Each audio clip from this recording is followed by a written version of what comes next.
But let's get to, I know you want to talk about this game. You're so freaking excited. I mean, it took you like 10 minutes to get back to me after I said, go Bills. But let's get to the big game of the day. Chiefs at Bills. Yeah. You know, somebody, I seem like I know, might have said this was going to happen. But the Bills take them down 30-21, Fitz. Come on, talk to me. I know you're excited. Tell me about it. I'm so excited. I didn't get back to you because there was a lot of running around and screaming in my household. I do have some Bills fans. I have other fans too, but this was a big game for everybody in my house.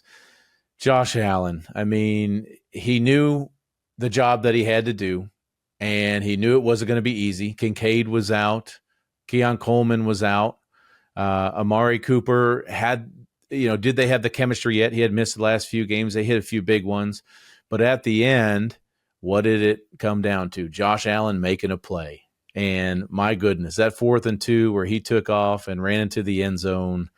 We talked about this a couple weeks ago, but the way he gets himself into this MVP candidate talk is for Lamar to have a few bad games today and for him to knock off the Chiefs and for him to beat the Detroit Lions. The tough thing is going to be it's at Detroit. This one was at home, but the fans were in it the whole time. They deserve this. And you and I got to walk around last year with those fans. You know how special they are. I do. You know how much they care about this team. And the best part about Bills fans, though, is we are scarred.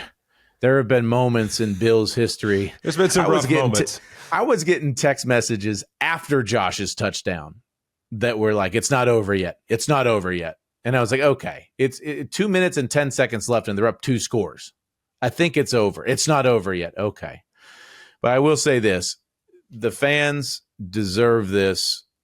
And heading into this year with all the question marks, with Diggs gone, with Gabe Davis gone, with all the captains no longer there, this is Josh Allen's football team, and he's leading them to victory every week. The defense is getting better and better. TB with a huge pick at the end of the game. Von Miller, I loved his press conference at the end. Josh Allen was, it's just another game, and Von was like, hell no, this wasn't another game. We had to go out and win this game to prove that we could do it to us and to our fan base and to everybody else in the NFL because we knew everybody would be watching. But pretty awesome to knock off an undefeated team and to do it in that fashion at home. There's no doubt. And I mean, what's the last time the Chiefs gave up 30 points? I mean, pretty special performance. I think maybe the Super Bowl against the Eagles. I mean, it's something like that. I mean, almost 30 games. That's pretty rare insane. to happen. It's insane. Absolutely insane. But you say that about Vaughn. You know who sticks out when we made our Super Bowl run in L.A.? I'll never forget when Vaughn came in. The number one thing he did when he got in our locker room, he brought his old Super Bowl trophy from Denver. He put it in the locker room, and he wrote a note under it to make sure every guy knew this is what we're playing for from now on. Like, he was not let guys be like, hey, let's kind of escape that whole conversation. He's like, no, let's talk about it, and let's put it out there in the air that this is what we're after. And then I'll never forget him challenging AD. Like, hey, dude, you're the best player on the planet.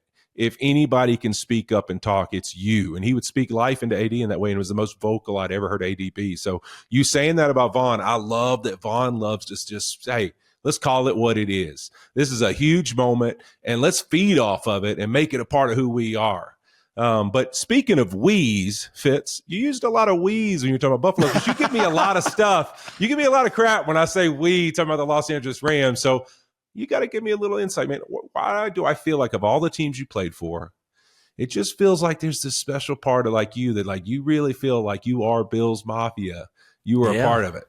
Well, they're my kind of people. They really are. They get me and I get them. And there's a certain grit about them. There's a certain toughness about this fan base. You saw Bill Cowher going through the table. That was awesome. I was a little nervous. I was scared for Coach. I thought he hit his head. I really did. But I'll say this, the Bills Mafia origin story, a lot of people don't know it. And Pablo Torre did a great job explaining it. I didn't even know it when he explained it recently, but Bills Mafia, the origin story is from a game that I played in against the Pittsburgh Steelers. We ended up going into overtime. I threw a pass to Stevie Johnson from about midfield into the end zone, and it went right through his hands, and he dropped it. And this is the first time I ever heard of Twitter, too. He goes on Twitter, and he blames God, and he says, God, I praise you 24/7, and you do me like this. Something like that was his tweet. And Schefter got on there and kind of went after Stevie and said, I can't believe this guy would blame God. And And then the Mafia was formed. They went after Schefter and they said, this is our guy. And if you're part of the Bills Mafia, they're loyal to you. They love you.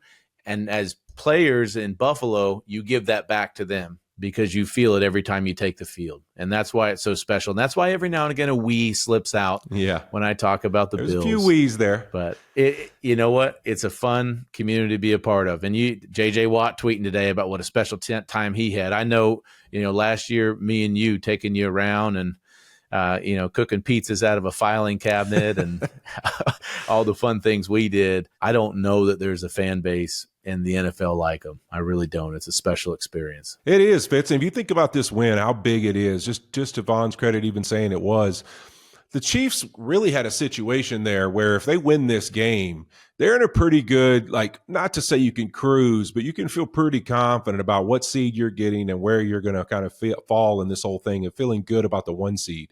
But now with this loss, the Bills are right on their heels, and now the Bills own the tiebreaker, which is huge because for the chances of these playoffs, for there to be a bye week for Josh Allen and these guys to get healthy, and then the playoffs to have to go through Buffalo, I just think that's a massive advantage if that can happen. And so they are right there with an opportunity to get it, but they've still got some tough challenges ahead.